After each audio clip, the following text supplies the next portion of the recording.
Cette cigale vient de vivre le moment le plus dangereux de sa vie. Elle vient d'abandonner son squelette. C'est ce qu'on appelle la mue ou l'ecdysis et au moins 80% des espèces animales sur cette planète passent par ce processus physiologique extrêmement périlleux plusieurs fois dans leur vie et pour la cigale, cette dernière mue est de loin la plus risquée. Ce phénomène a lieu tous les jours, partout autour de nous. Il n'y a pas que les insectes, les crustacés muent, les mille-pattes muent et les arachnides muent aussi. Et en fait, ça les rend incroyablement vulnérables à cet instant parce que dans les heures ou parfois les jours qui suivent, ils sont incapables de se déplacer, de manger, de se défendre, leur corps est mou et à la merci du monde extérieur et des prédateurs. Alors pourquoi prennent-ils des risques aussi insensés? Quelles sont les étapes de ce phénomène extraordinaire? Qu'est-ce qui se passe si ça foire? Et pourquoi nous, on ne mue pas?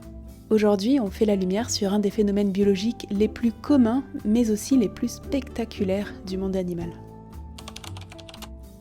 Les insectes, crustacés, arachnides et myriapodes sont des arthropodes, c'est-à-dire qu'ils font partie de cet immense embranchement d'animaux au corps segmenté, aux pattes articulées et dont le squelette ne se trouve pas à l'intérieur du corps, mais à l'extérieur. On parle d'exosquelette. Il n'est pas constitué d'os comme le nôtre, c'est plutôt une sorte d'enveloppe très rigide et imperméable que l'on appelle la cuticule. Cette cuticule étant rigide, elle ne peut pas s'étendre à mesure que l'animal grandit. Donc chez les animaux à squelette externe, la croissance doit obligatoirement passer par des remplacements successifs de l'exosquelette. Le type de squelette d'un animal dicte les modalités de sa croissance. Dans le cas d'un exosquelette, comme chez les arthropodes, elle sera forcément discontinue et se fera par paliers en changeant d'enveloppe à chaque fois. Alors que les animaux au squelette interne comme nous grandissons de manière continue, imperceptible en gardant la même enveloppe. Ça a l'air d'un handicap de devoir quitter son propre corps pour grandir, mais ça a fait des arthropodes les rois du monde.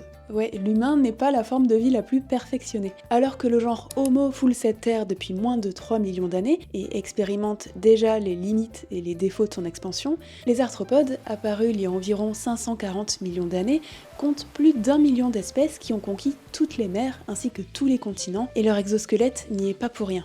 L'avantage le plus évident de cette cuticule, c'est la protection mécanique contre le milieu extérieur et les prédateurs. Les arthropodes marins en profitaient déjà comme bouclier et protection contre les sédiments avant de coloniser la terre ferme. L'imperméabilité de cette cuticule leur a alors conféré un avantage sélectif crucial, empêcher leur déshydratation à l'air libre. Cette capacité de la cuticule à limiter les pertes d'eau est une de ses caractéristiques les plus importantes parce que l'assèchement entraîne la mort et les petits animaux y sont particulièrement exposés. C'est pas leur faute, c'est la faute des mathématiques. Plus précisément, c'est la faute de la loi carré-cube.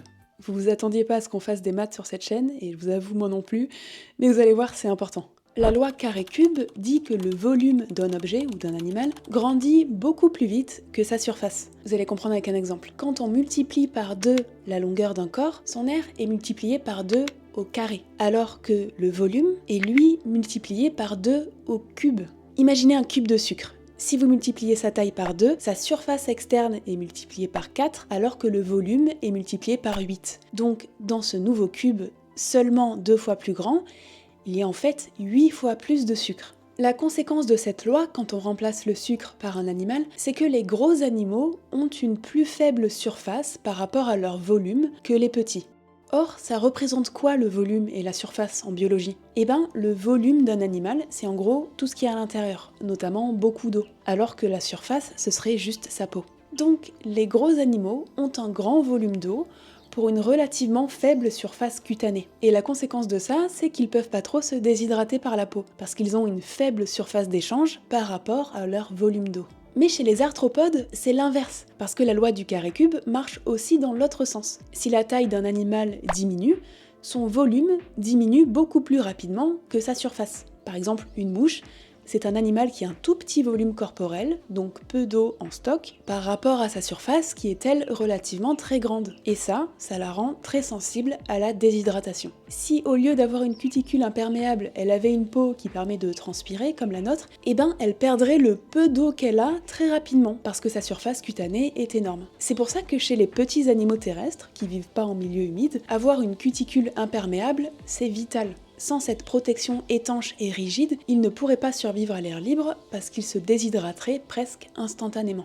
Fin des maths. Donc, certes, la cuticule a des inconvénients, comme le fait qu'elle ne puisse pas s'étendre, ce qui oblige l'animal à la remplacer périodiquement s'il ne veut pas mourir compressé à l'intérieur d'un corps devenu trop petit, mais elle a aussi plein d'avantages qui font de la mue une stratégie pas si insensée que ça. En plus du fait de les protéger mécaniquement et de leur permettre de ne pas se déshydrater, la cuticule c'est aussi un support rigide pour la fixation des muscles de ces animaux, et puis cet exosquelette peut porter tout un tas d'excroissances formidables. Donc en fait, les arthropodes, c'est un peu les Lego des animaux. Ce sont des assemblages de segments variés les uns à la suite des autres, ce qui permet des spécialisations morphologiques extrêmes et a conduit à une diversité d'espèces inégalée parmi les animaux. Chez certains, la cuticule est modifiée pour donner des ailes permettant de conquérir les airs. Chez d'autres, les pattes se sont transformées en pinces et l'abdomen a donné une nageoire pour se propulser sous l'eau. Et chez d'autres encore, les derniers segments ont donné une queue portant un dard venimeux spécialisé dans la paralysie des proies.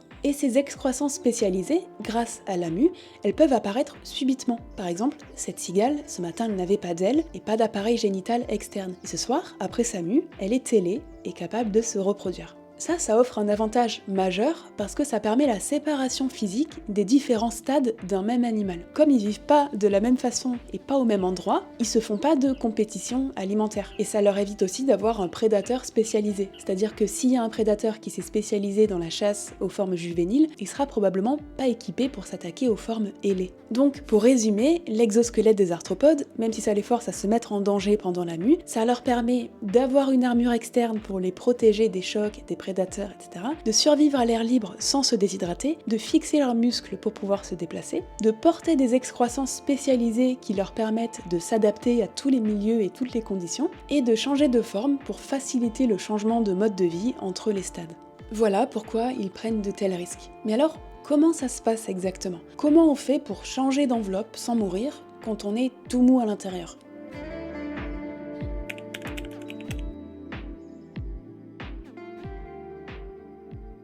Si on zoomait à la surface d'un arthropode et qu'on regardait à quoi ressemble son exosquelette, on verrait ça.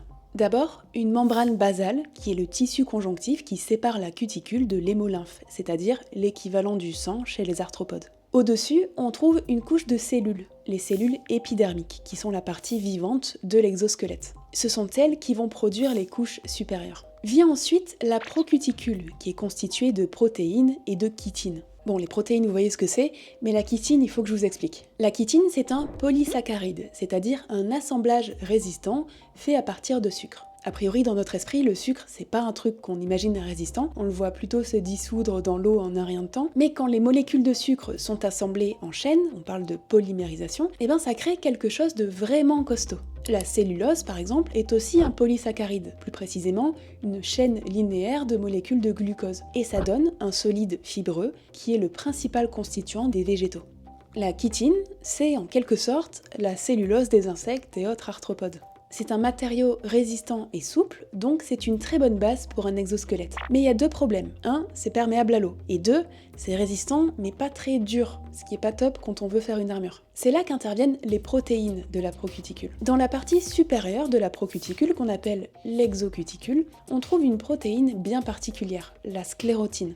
C'est un peu l'équivalent de la kératine chez nous, c'est-à-dire ce qu'on trouve dans nos cheveux et nos ongles. Et quand la sclérotine se fixe à la chitine, elle lui confère sa rigidité et la rend plus imperméable. En dessous, dans l'endocuticule, il y a d'autres protéines mais pas de sclérotine, donc cette couche reste souple et on y trouve aussi des canaux qui permettent le transport de cire jusqu'à la partie la plus externe de l'exosquelette, l'épicuticule. Oui, il y a de la cire sur les insectes, ça les protège encore plus contre la perte d'eau, et par-dessus, il y a parfois une couche qu'on appelle le sément. On pense qu'il sert à protéger la cire de l'abrasion, mais il n'est pas toujours présent. Bon, les couches imperméables sont en place, et la chitine est bien rigidifiée dans sa partie supérieure, ce qui permet à l'animal d'être protégé et de ne pas se dessécher. Mais maintenant, il va falloir que tout ça s'en aille, parce que le moment de la mue est arrivé. Quand la mue est proche, l'insecte arrête progressivement de manger et cherche un endroit protégé. Et si toutes les conditions sont réunies, le phénomène va pouvoir s'enclencher. Parmi ces conditions, il y a des facteurs internes, comme le poids et la taille de l'animal. Pour faire très simple, s'il a bien grossi et que la pression interne contre l'exosquelette augmente, ça déclenche une mue. Et il y a aussi des facteurs externes, comme la température et la durée du jour. Donc quand toutes les conditions sont réunies, les glandes de mue, qu'on appelle glandes prothoraciques chez les insectes et organes Y chez les crustacés, relâchent une hormone de mue dans l'hémolymphe. C'est l'ecdysone, qui sera ensuite transformé en 20-hydroxyecdysone ou 20E, qui est la forme active de cette hormone. Alors en réalité, il n'y a pas juste la 20E, il y a toute une cascade hormonale super compliquée qui se met en place, mais pour des raisons de simplification, je m'en tiens ici à la 20E. Donc la fameuse 20E arrive au contact des cellules épidermiques, et elle stimule certains de leurs gènes liés à la mue et à la formation d'une nouvelle cuticule. Les cellules ainsi activées se divisent et grandissent, et c'est cette croissance cellulaire qui permettra de former une nouvelle cuticule plus grande que l'ancienne. Quand la 20E atteint une concentration assez importante, la cuticule existante va se séparer des cellules épidermiques. C'est ce qu'on appelle l'apolyse. L'espace dégagé se remplit alors d'un liquide riche en enzymes produits par les cellules épidermiques. Ces enzymes sont pour l'instant inactives, mais elles s'appellent les chitinases et les protéases, et comme toutes les enzymes dont le nom finit en ase, elles sont là pour tout casser. Les chitinases sont capables de détruire la chitine et les protéases détruisent les protéines. Mais avant leur activation, une couche d'épicuticules se forme et se dépose sur les cellules épidermiques, ce qui les protégera de la digestion enzymatique. Les chitinases et protéases s'activent alors et digèrent l'ancienne endocuticule. Les produits issus de cette dégradation ne sont pas jetés. Jusqu'à 90% de ces produits sont réutilisés par les cellules épidermiques pour former la nouvelle enveloppe. La digestion enzymatique de l'ancienne cuticule s'arrête quand l'exocuticule est atteinte. On a vu que cette couche était très coriace parce qu'elle contient de la sclérotine, on dit qu'elle est sclérosée, et donc elle résiste aux chitinases et aux protéases. Le fluide restant est alors réabsorbé, et on arrive presque à l'étape de déshabillage, mais avant ça, pour protéger un peu plus les cellules épidermiques, la couche de cire et le sément sont déposés au-dessus de la couche d'épicuticule. Alors vous inquiétez pas, c'est sa position normale, elle ne sait pas se coucher autrement. À ce moment-là, la perte de l'ancien exosquelette est imminente. L'animal est pris de contractions de la tête, du thorax, de l'abdomen et des appendices qui peuvent durer plusieurs heures et qui permettent de détacher l'ancienne cuticule. La concentration de 20E chute, les contractions continuent et l'animal se gonfle d'air ou d'eau, selon l'endroit où il vit, ce qui provoque la rupture de l'exosquelette. Mais alors à quel endroit ça casse ? Eh bien, à la surface des insectes, il y a ce qu'on appelle des lignes de moindre résistance. C'est des endroits où la cuticule ne contient pas de sclérotine, donc elle est beaucoup moins dure. C'est un peu l'ouverture facile des arthropodes, sauf que chez eux ça marche vraiment. L'exosquelette se brise donc au niveau de ces lignes, en général au niveau du thorax ou de la tête pour les insectes, mais les araignées ont tendance à perdre la tête en premier, ça fait comme un petit casque qui se soulève. L'animal, dans sa nouvelle peau, émerge donc petit à petit de ces zones de fissure, grâce à des contractions rythmiques de son corps. La nouvelle cuticule, encore souple, se déplie progressivement grâce à l'hémolymphe propulsée dans tout le corps jusqu'à atteindre sa nouvelle taille. Selon l'espèce, la taille et la complexité de l'exosquelette, ça peut durer plusieurs minutes à plusieurs heures. L'ancienne cuticule, qu'on appelle exuvie, est rejetée. Si vous voulez frimer, utilisez le terme exuviation pour parler de cette étape plutôt que mue, c'est beaucoup plus précis. La mue commence bien avant l'exuviation, comme on l'a vu, et elle se termine bien après. Parce que là, l'animal est certes sorti de son corps, mais il n'est pas sorti d'affaire. Au contraire, il est désormais tout mou et incapable de bouger parce que les muscles n'ont rien de rigide sur quoi tirer. Donc là, c'est le moment où il faut espérer très fort qu'il ne subisse aucun choc et qu'aucun prédateur ne passe par là. Il y a un mets assez prisé aux États-Unis et dans certains pays méditerranéens, le soft shell crab. C'est un crabe tout mou parce qu'il a été pêché alors qu'il venait juste de muer et qu'on peut donc manger tout entier, en général frit. Voilà, petite anecdote culinaire. Donc à cette étape, l'insecte se retrouve immobile et sans défense, d'où l'intérêt d'avoir cherché un bon abri avant que tout ça commence. Mais il y a quand même des mécanismes de protection. Chez beaucoup d'espèces, la mue se produit à un moment où les conditions externes sont globalement plus favorables, par exemple à un certain moment de la journée ou de la nuit. Et on pense aussi que ça se fait au moment où les prédateurs de l'espèce sont le moins actifs, donc ça dépend de chaque espèce. Revenons à nos insectes tout mous. Dans les heures et les jours qui suivent l'exuviation, si l'arthropode a eu la chance de pas finir en friture ou dans l'estomac d'un prédateur, sa nouvelle cuticule va durcir, c'est ce qu'on appelle la sclérotinisation. C'est à ce moment-là que les protéines de la procuticule se lient avec la chitine et que la sclérotine confère dureté et résistance à la cuticule. Et puis dans le même temps, des pigments ou des sels minéraux se déposent en lui donnant sa coloration. C'est pour ça qu'un arthropode qui vient de muer est souvent terne, décoloré, voire blanc. C'est pas de l'albinisme, c'est juste qu'il se recolore progressivement. Pendant cette phase, la pression interne est maintenue et élevée pour fixer la taille définitive avant que la cuticule devienne trop rigide. Après la sclérotinisation, les couches de l'endocuticule sont déposées en continu, ce qui fait que la cuticule s'épaissit progressivement, et ce jusqu'à ce que le cycle recommence à la mue suivante. Tout ça sans perdre tant de matière que ça. Pour une tarentule de 80 grammes, la mue fait seulement 2 grammes, soit 2,5% du poids corporel. Pour un humain de 70 kg, ce serait comme perdre seulement 1,75 kg. Moi je trouve ça fascinant.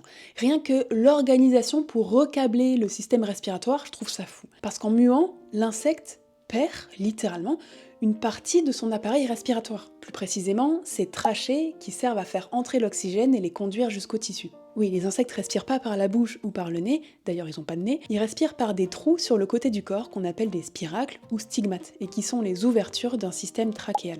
Il y a une partie de tout ça qui reste en place, les trachéoles les plus fines qui diffusent l'oxygène au tissu, ça bouge pas, mais la plus grosse partie, c'est-à-dire les troncs respiratoires principaux jusqu'aux ramifications moyennes, tout ça, ça fait partie de la cuticule, donc ça mue avec le reste. D'ailleurs, on peut voir les anciennes trachées dans la mue des insectes, ça fait des sortes de fils blancs qui en plus permettent de stabiliser et retenir un peu l'animal pendant l'exuviation, un peu comme des ceintures de sécurité. Donc, pendant la polyse, l'épiderme doit régénérer de nouvelles grosses trachées qui vont se greffer directement sur les anciennes trachéoles, pour pas qu'il y ait d'interruption majeure de la respiration. Il y a un autre truc fascinant, c'est que tout ce processus et ces étapes, ils sont communs à tous les arthropodes, du homard à la mouche en passant par les araignées et les mille-pattes, avec juste quelques particularités. Chez certains crustacés, la chitine est associée à du carbonate de calcium. C'est le constituant principal des roches calcaires ou du marbre, ce qui la rend dure comme de la pierre. Et de nombreux crustacés muent tout au long de leur vie, alors que chez les insectes par exemple, les mues s'arrêtent après que l'animal soit devenu adulte. Si on prend une chenille, sa dernière mue est celle qui la transforme en papillon, et les papillons ne muent plus jamais. Leur rôle c'est de se reproduire avant de mourir,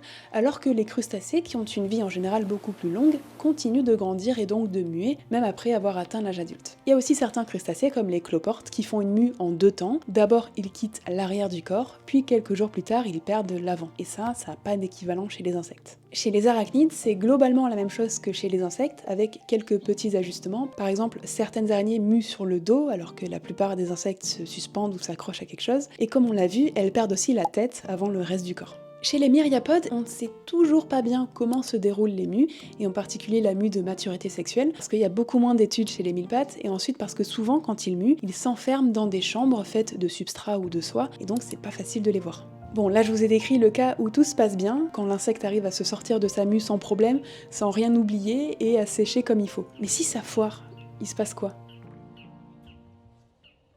Dans la majorité des cas, tout se passe bien, mais si ça rate, il y a 2 options. Soit c'est un échec critique et l'animal meurt, soit ça rate léger et l'animal survit, mais avec des déformations, des amputations ou des troubles fonctionnels plus ou moins graves qui peuvent parfois aboutir quand même à la mort. En gros, il y a plusieurs choses qui peuvent mal se passer. C'est par exemple que l'animal n'arrive pas à se sortir complètement de l'exuvie, qui reste coincé par les pattes, l'abdomen, les chélicères, etc. Donc là, soit il meurt d'épuisement en essayant de se sortir, soit il arrive à sortir en laissant un morceau derrière lui. Ce qui peut se passer aussi, c'est qu'un morceau de l'ancienne cuticule reste collé, et ça peut être plus ou moins grave.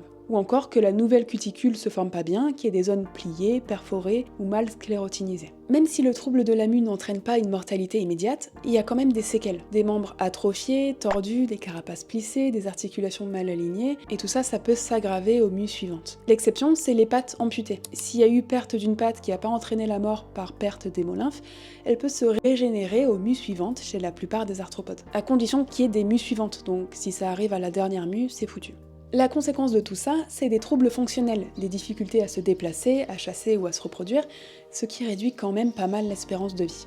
Les troubles de la mue sont plus probables si l'animal est en mauvais état général, s'il est âgé, dénutri, déshydraté, parasité, malade ou stressé. Ça, c'est des paramètres qui sont propres à l'animal, et puis il y en a d'autres qui concernent son environnement. Une mauvaise hygrométrie, par exemple, ça perturbe l'hydratation de la cuticule et donc le décollement de l'exuvie. Bon, mais dans la plupart des cas, les mues se passent bien, et comme on l'a vu, ça confère aux arthropodes des avantages incroyables. Alors pourquoi d'autres animaux comme nous, les vertébrés, avons quand même évolué vers un squelette interne ? Pourquoi nous, on fait pas pareil ? La première raison, c'est notre masse. Vous vous souvenez de la loi du carré cube ? Le volume augmente au cube de la taille, donc si la taille d'un animal est multipliée par 2, sa masse est multipliée par 8. Le résultat, c'est que si un animal de grande taille n'avait pas de squelette interne pour maintenir sa structure et supporter le poids du corps, il s'effondrerait sur lui-même, littéralement.